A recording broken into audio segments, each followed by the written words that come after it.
I'm stuck. It means from the beach. I lived much of my life on a street called Di Costa, which means Di Costa, of the coast. I'm kind of stuck. I love the ocean. You got to be careful. You got to respect it, though. Do you know how to swim? Okay, you've answered that. But that's all right. Learn how to swim. One of the things that Jewish families are supposed to do, they're supposed to do two things for I think it's for the boys. They're supposed to teach them a trade and teach them how to swim.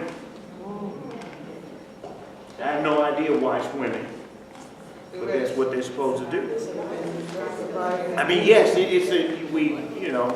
why not flying and, well, who knows? But yes, we have to learn how to swim.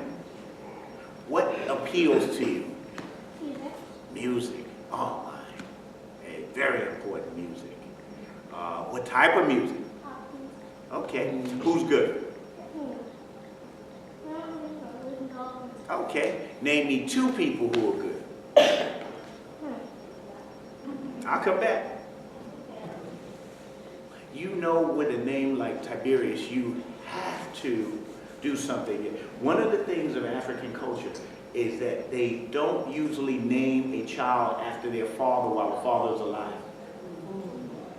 Because they feel that if the father brings disgrace, the son would have to live with that.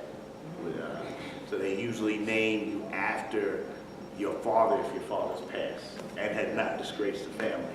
Many people end up disgracing their family names. Name is so important. It's the only thing you have. Think of it. The only thing that you have is your word. Everything else can be taken from you. Your word. The first thing that we know that when you're alive is when you start screaming. And I'm sure you all did. I did. When I was born, I didn't scream. You know what I did? I said, I'm ready to hit the picket line. That didn't happen, but it sounded good. The first thing you do when people know that you're alive is you breathe. The last thing you do is you exhale. Your word is the only thing that you have. This is why the Bible is very interesting. It says that you shouldn't swear. Shouldn't swear, and you shouldn't swear by God. It says, let your yeas mean yea and your nays mean nay. It means that if you say something, let it be the truth. And if you say it against you, let that be the truth too. You know, that way you don't have to say, oh, I swear this, I swear. No, you just say, this is what happened. Now, what do you need? Oh, here's a tough one. It's coming to you. Oh, it's a tough one. What do you need from your elders to be successful? Wow. Do you know the wisest man in the world? God offered him anything that he wanted. Anything. Money, castles, whatever he wanted. You know what he said he wanted? Wisdom.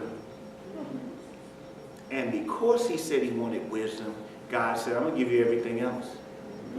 God is impressed by wisdom.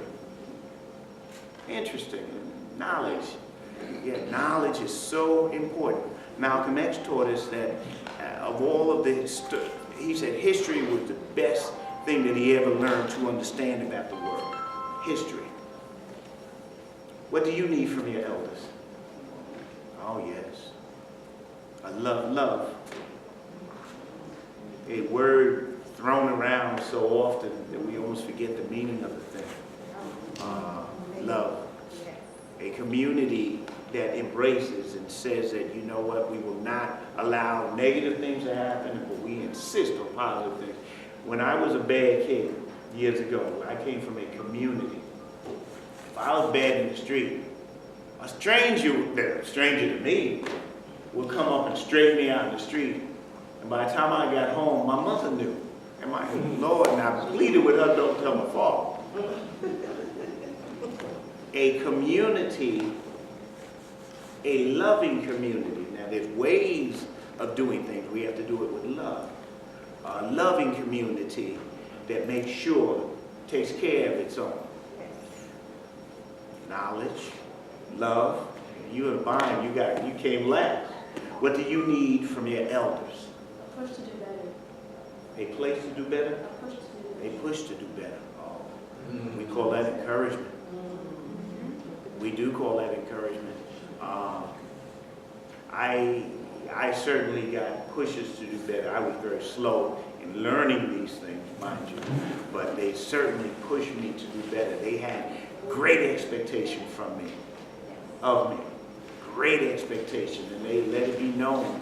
We expect more. Now, my father was a sharecropper. He was taken out of school in the 3rd grade so he could make somebody else rich. Very cruel system. Very, very cruel system. By the time I was in the 5th grade, he couldn't help me at all. I could turn a book upside down, he wouldn't know it. My mother had a 5th grade education. We caught it. My family caught it. They had no idea what I was doing in terms of education, but they were insistent that I would sit down there and I would read and I would do work. They couldn't help me, but they insisted that I would do that type of push. Now, if I could encourage you to be good and not bad, because I have to, part of the reason I do what I do is because I was so bad, now I'm trying to make amends, I'm trying to make up. And you'll never be able to. My mother never lived to see the greatness of the things that I did. My father is still alive, 94, and going. I had an uncle that lived to 105. How old do you want to live to? 100? No. This day and age, the science is moving so quickly. 100 is not going to be the same thing by the time you get 100. Nah, y'all might be figuring out how to live to 200.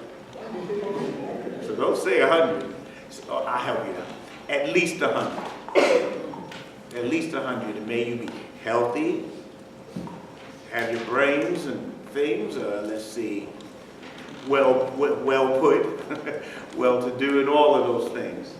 Now, do you all know what I do? Oh, be careful. Man, you're going to talk yourself into stuff. I'll try it again. Do you all know what I do? Yes. What does that mean?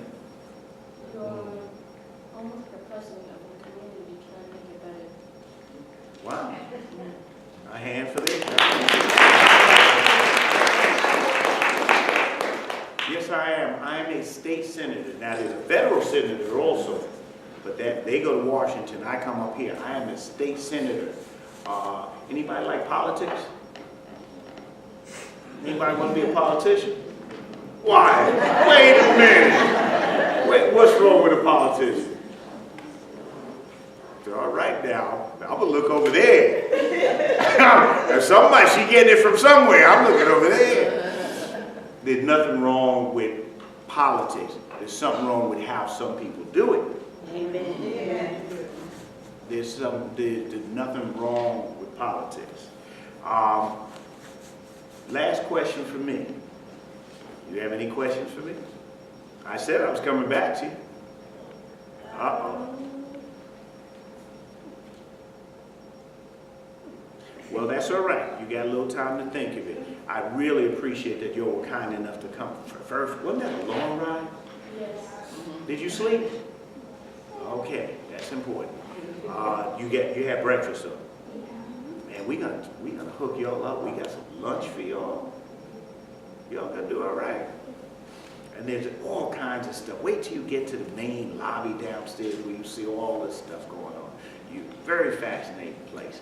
And there's some youth things going on. There's some workshops just for young people. So you should make those folk who may be over 21, may be over 21, take you to there. We're going to have some fun while we're up here. Well, I thank you. I just wanted to meet the future. Thank you kindly. You can go sit down. Thank you kindly.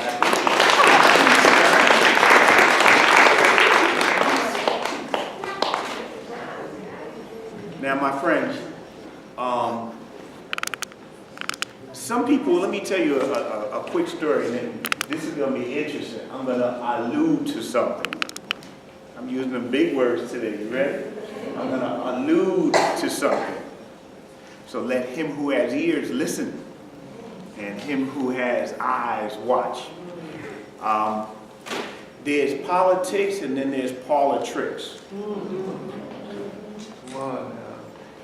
There's nothing wrong with politics. There's a lot wrong with the way some people practice it. Some people get around and they come before y'all, and y'all hear them. They run for office and they say, I'm not a politician and I don't want to be a politician. And y'all clap. Let me ask you this. If you had to go to a doctor and you're about to have some type of operation, and you said to him, man, I'm glad you're a good doctor, I'm glad that, suppose he said to you, I'm not a doctor, I'll never be a doctor. Matter of fact, I'm scared of blood. What are you going to do? You're out of there. If y'all took little Johnny to school and said, Johnny, be good with your teacher, you listen, and teacher, I'm not a teacher, I can't stand being a teacher. I'm not going to teach anything. What are you going to do with your children? You're going to grab them and you're going to run. You want a politician. You don't want somebody talking about they shamed or shy. A politics is a tool, no more, no less. It's like a hammer. In the right hands, you can build something. In the wrong hands, you hurt yourself and hurt other people. It's not politics. It's how people do. They are responsible. We can't let people off from their responsibility. People are responsible for their actions. Now, Malcolm X warned us of something. I'm going to say this one to you, but I don't want you to tell the rest of these people. Malcolm X taught us, study or else you'll hate your friends and love your enemies. You'll hate your friends and love your enemies. There's all kinds of stuff going around right now. I told you I'm going to get close, but I'm not going to go there. Watch how close I get. There's all kinds of stuff going around right now. First things first, you got to know the source of a thing. Know the source. If you know the source, you can sometime make a judgment. Then you need to study both sides of the thing. Both sides. You can make your own judgment. How much truth am I going to tell today? How much truth you want? The truth, 100%. Sunday, tomorrow too? There's some stuff going on that sadly, my good name is being smeared. A good name. Name I fought hard to improve on. In my early days, well, y'all have to forgive me. I'm still working on that. But my last 20 or so, 30 maybe, bad stuff being put out. I looked at it and I said, man, we should crucify this guy. Then I said, wait a minute, that's my name. My friends, when you read a story, you got to understand the story. People are running around talking about, I told folk that, you know, I give them some money, but you got to give me money back. Okay. For one, money's not that important to me. History is important to me. Making history is far, far more important than money. Far more important than money. Then you got to look at their story. People talking this, and they don't even have a 501c3. It's a non-profit status. You can't give anybody money if they don't have the papers. You can't do it. Even if you wanted to, you can't do it. It's impossible. Then they're talking about, I'm about to leave the council and come to the Senate. What money? I'm going over here. You know what? I'm going to be kind to everybody and encourage you. Here's a commercial. My Facebook has an answer to these things. Y'all should write this down now. Here's a way of studying, and that way, my Bible says, study to show thyself approved, a workman of no need to be ashamed. Here's a way of knowing for yourself, looking at information and evidence and judging for yourself. My Facebook is called James Sanders Jr. Simple. James Sanders Jr. On there, you're going to see a bunch of stuff, but you're going to see a radio interview, and then you're going to see a written thing. So you get two for it. And that way you could study for yourself and go and use what is called the gift of discernment. You know about that? Is that right? What you know about the gift of discernment? It's one of the gifts that the good Lord gives to us. And the Bible says if you don't have, you can ask. It's a way of feeling what is true. You ever notice that you can feel what's true? Amen. Yes. That the truth does have, young people, if there's anything that I can tell you, the truth has a feel. If you could mellow yourself and just listen to things. If it don't sound right, 10 to 1 is not right.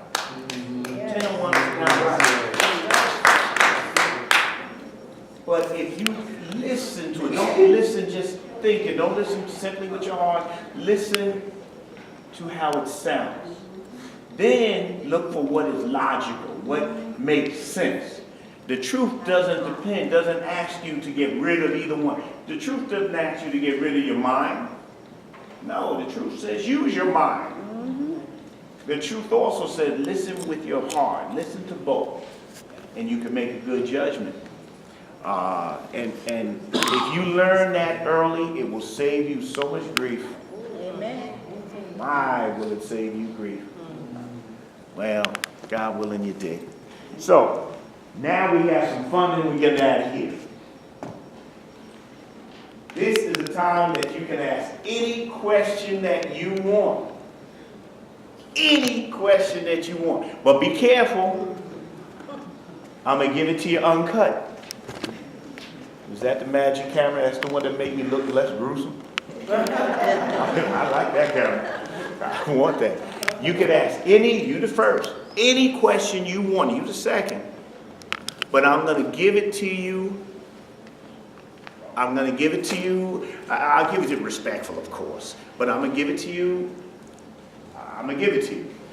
Yes, ma'am. I want to know,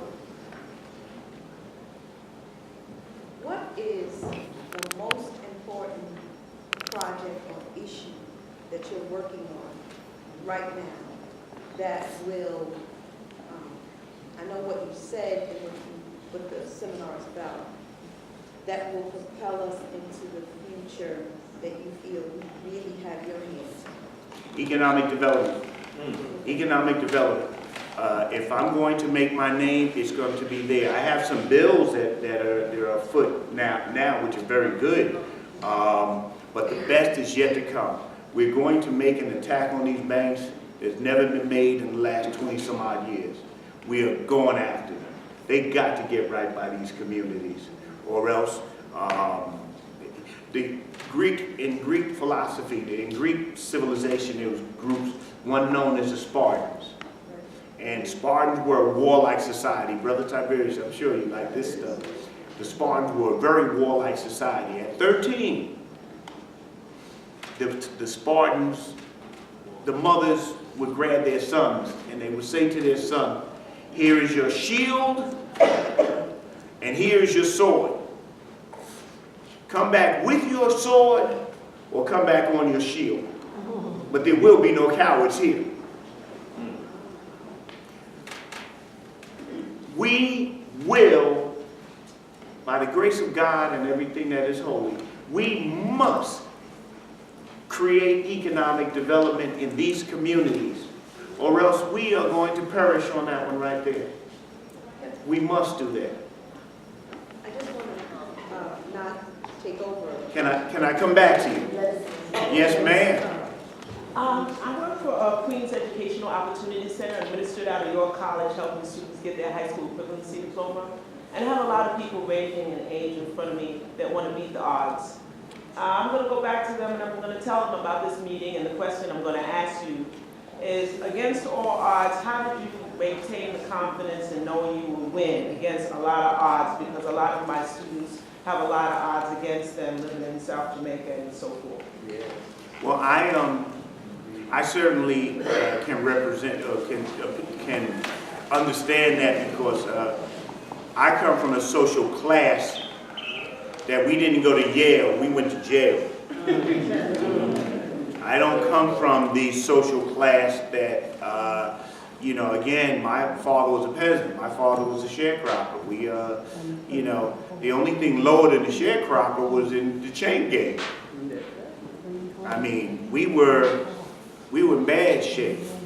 So, for myself, I believe that you have to have a relationship with God. You asked a question, I have to answer. And it doesn't have to be one of these mythical relationships. I mean, I have a real conversation with God. I usually, more often than not, I'm having my conversation, say, God, I messed up again. And again. Yeah, I started out, and God wants real conversation. He doesn't, you don't have to speak Latin, you don't have to speak any of those words. You just got to be real.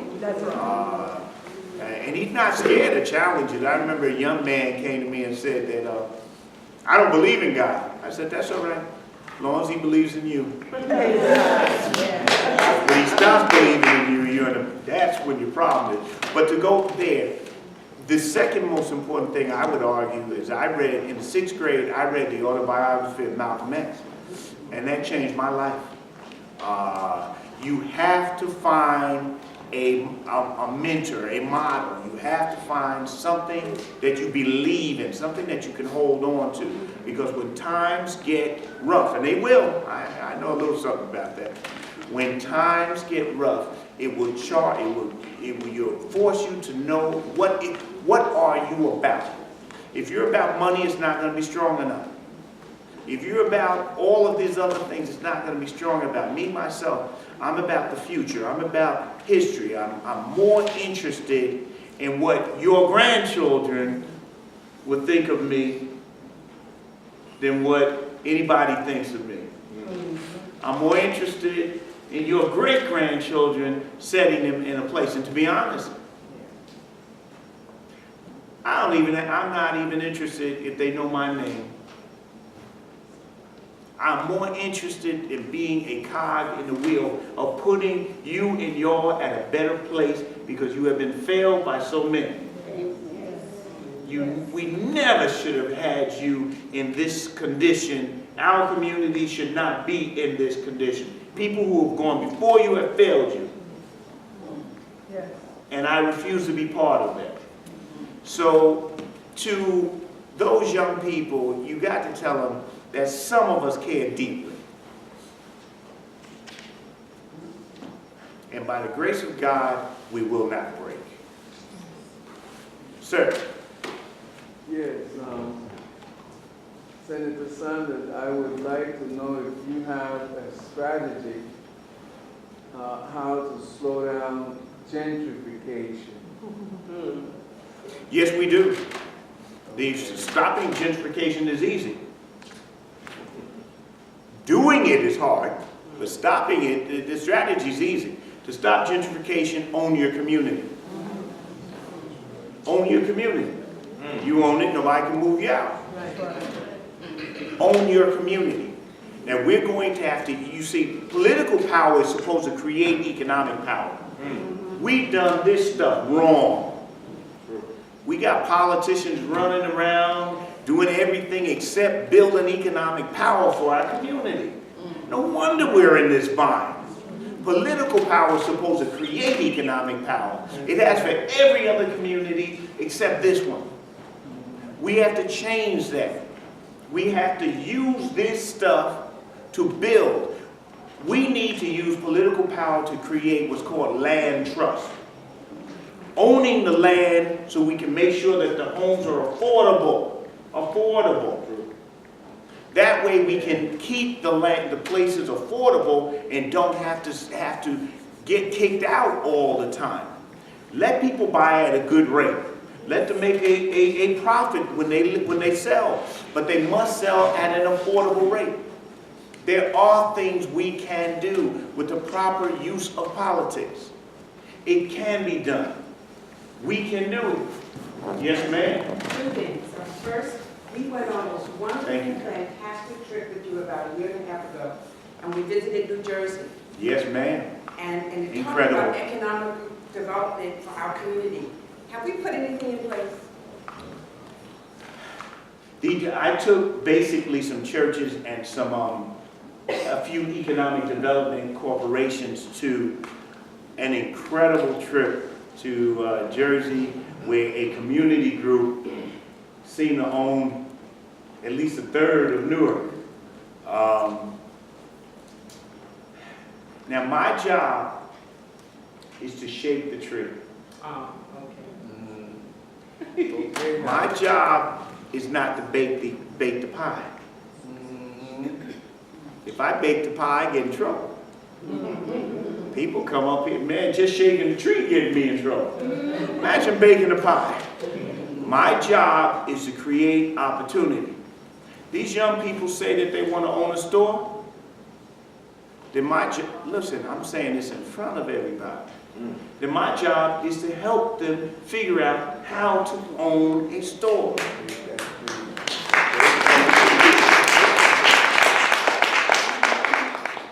So my second question is zoning. From the mayor's office, there's a special project coming out for zoning. And how can we embrace it, and how as a community begin to take our community back? You know, we have been so poor with our use of politics in this community, I can't even put it in words. It's just amazing how much pressure they're giving us. Lisa, how much pressure we got? No. I like it. To go whisper to them people that when they need their room to come talk to you.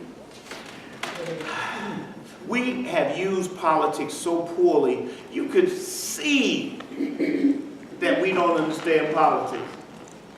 When you look at your community, you could see that, my God, we don't understand this stuff.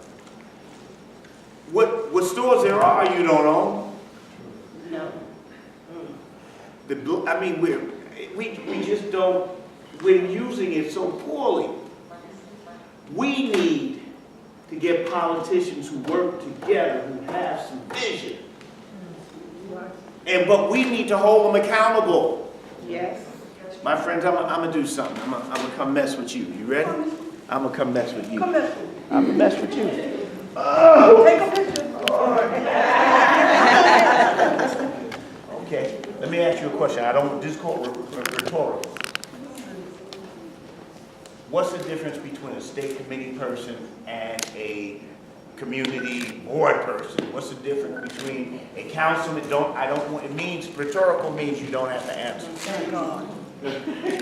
What's the difference between an assemblyman, a senator, a state senator, a federal senator? What's the difference between a congressperson and all of that? Hey, get up. I ask that question because you can't hold anybody accountable if you don't know what they're supposed to do. You can't hold them accountable. You don't know if you're right or doing wrong. That's right. You don't know if they're serving in your interests or fighting you. Yeah. Until you learn what they're supposed to do, you can't hold them accountable. First, we need to learn. First, we quietly start reading. You ever notice that nobody puts out a book saying what is the difference? No political office ever does it? Yes. No, you didn't make me. Okay, then I'll finish. You ever notice that? Nobody puts out a book saying what the difference is and what the powers and what you're supposed to do. If you don't know what they're supposed to do, can you hold anybody accountable? No. No, you can't. First, we have to hold ourselves accountable. Yes. Accountable for knowing things. Accountable for having some basic knowledge. Then we unify One of the things that I'm going to do, and I'm in a little battle right now, and God willing, if I am blessed, and I believe I will be, if I'm blessed at the next phase, I'm alluding. Can't say it straight out, but you can allude. Yeah. One of the first things we're going to do is every year we are going to do a community meeting where we set out an agenda for the neighborhood, for the community. What is our agenda? How can you see, people think that children's stories are just foolishness. They're really not. Take Alice in Wonderland. I like that book. No, I do. I like that book. So Alice got herself lost. Yeah, I can't sit there. Alice got herself lost.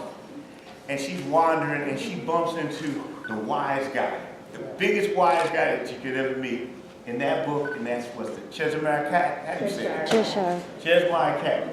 And Alice says to him, I'm lost. Can you help me? Help me. And he says to her, what's the problem? She says, I got 2 roads. I don't know which one to take. He says to her, well, where you going? She says, I don't know.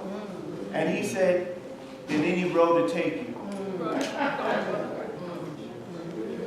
If you don't know where you're going, any road to take you. That's right. That's right. We don't know where we're going. No wonder we're taking every road that there is.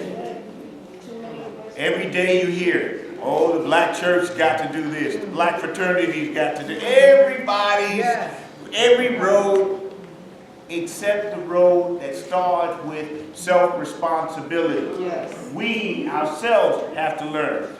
You know I can't get up.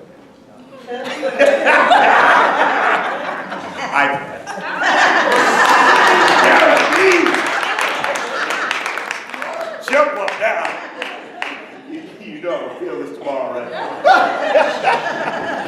Strike that for the record. Don't strike that for the people, man. So I'm trying to tell you that if you don't know where you're going, any road to take you. If you like stuff, I'm gonna give you another way of saying the same thing. This one is nice too. If you aim at nothing, you usually hit it. I saw a hand over here. Okay, I live in Far Rockaway. So now you made a statement that you have to own your community. Yes, we should. So there's a problem in Rockaway where people, potential business owners, have a difficult time as far as applying for certain loans. So do you have anything in place, or are you planning on actually working with the local banks? Because they charge high interest rates, certain people, and I mean like certain people of color. Absolutely. And actually the property or the rental space is just astronomical. So I'm wondering, do you have something in place, or do you plan on having something to help those within the community to actually purchase land and so on and so forth? Even trying to get a mortgage is pretty much like, it's beyond difficult at this point. Even for a little blurb on somebody's credit report, Sure. it's making it very difficult for them to even